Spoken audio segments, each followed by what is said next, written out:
ये क्या उठा लाए हो तुम लोग? अरे इसकी मेरे घर में कोई जगह नहीं है। अरे इसके पिता की हिम्मत थी तो खुलकर कहता कि हमारी औकात नहीं है कुछ देने की। अब इन ठीकरों मैं क्या करूं? जोर जोर से जानकी जी की ये आवाज सुनाई दे रही थी। आखिर क्यों ना सबको सुनाई दे।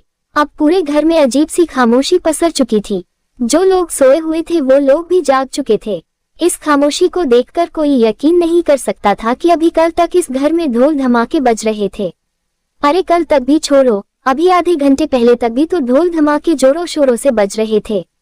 महिलाएं मंगल गीत गा रही थी, जबकि बाकी के रिश्तेदार उनींदे से अपनी अपनी रजाइयों में घुसे पड़े थे। जैसे ही पता चला कि नई दुल्हन आने वाली है तो नई दुल्हन का गृह प्रवेश देखने के लिए आस पड़ोस की औरतें तक इकट्ठा थी।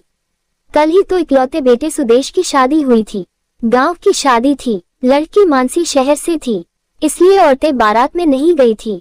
इसलिए सबको दुल्हन को देखने की उत्सुकता भी बहुत थी। जैसे ही दूल्हा दुल्हन की कार आकर रुकी, दुल्हन का स्वागत भी बड़े जोरों शोरों से हुआ। ढोल नगाड़ों के बीच उसे घर में प्रवेश करवाया गया।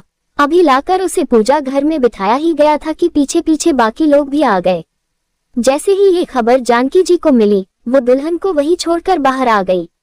आखिर इकलौते बेटे की शादी थी तो दहेज की कामना तो वो भी रख रही थी। फिर ऊपर से बेटा भी अच्छा खासा पढ़ा लिखा और इंजीनियर था, शहर में रहता था। शादी के बाद दुल्हन को भी तो शहर ही जाना था। आखिर उन्हें पूरी उम्मीद थी कि दहेज अच्छा ही मिलेगा।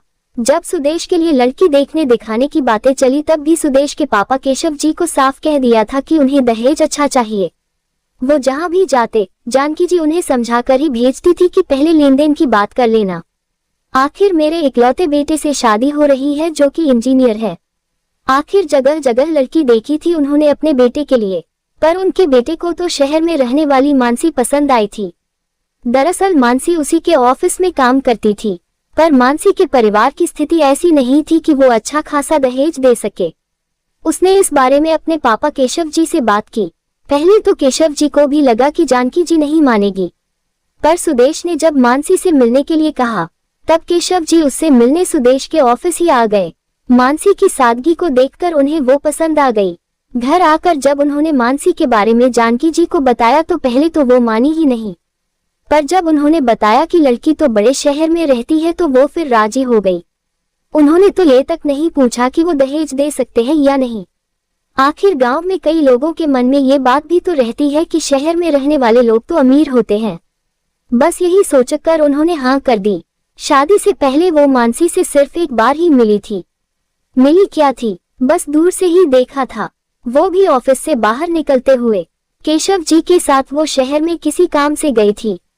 तब केशव जी ने शाम के समय घर आने से पहले सुदेश के ऑफिस के बाहर लाकर उनको खड़ा कर दिया और कहा, तुम भी बहू को दूर से ही देख लो, बाद में शिकायत मत करना कि तुमने बहू को देखा नहीं था। पर रही बात मिलने की तो शादी के बाद ही मिल लेना। तब पहली बार मानसी को उन्होंने देखा था और उन्हें भी वो पसंद आ गई थी। बस तब से अपने बेटे की शादी के सपने संजोए बैठी थी, शायद शादी से ज्यादा शादी में आने वाले दहेज के सपने।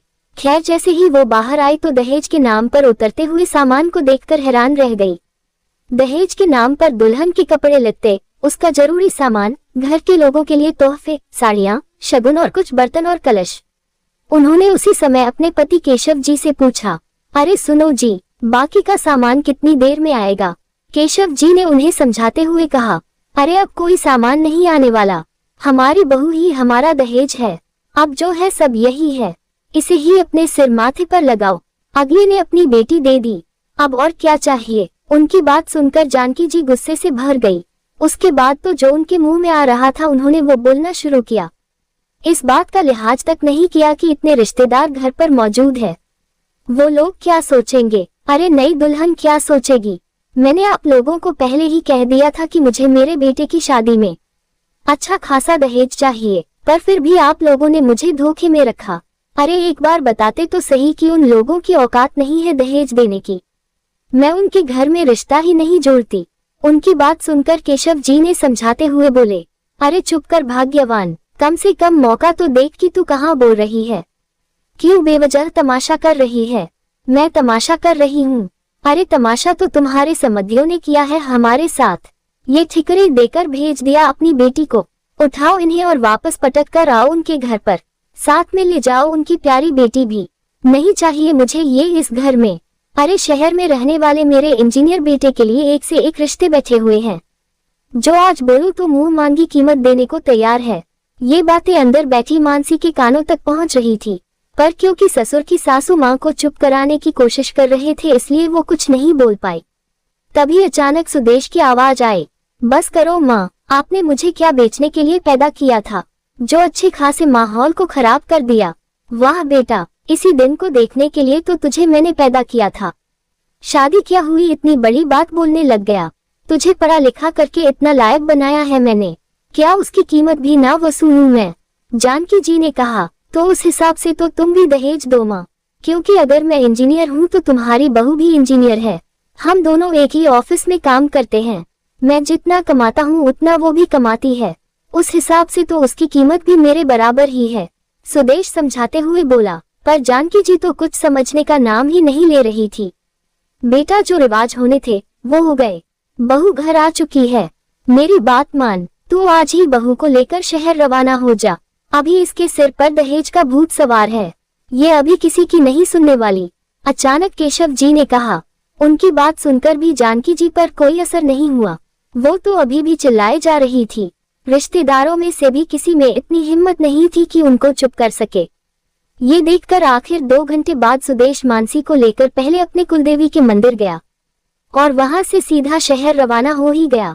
इस बात को भी काफी वक्त हो गया, पर जानकी जी में कोई बदलाव नहीं आया। बेटा बहू आते जाते हैं, केशव जी से अच्छे से बात करते हैं, पर जानकी जी बेटे से तो बात कर लेती है लेकिन बहू से नहीं। पहले पहले मानसी को बुरा लगता था लेकिन अब उसने ध्यान देना छोड़ दिया।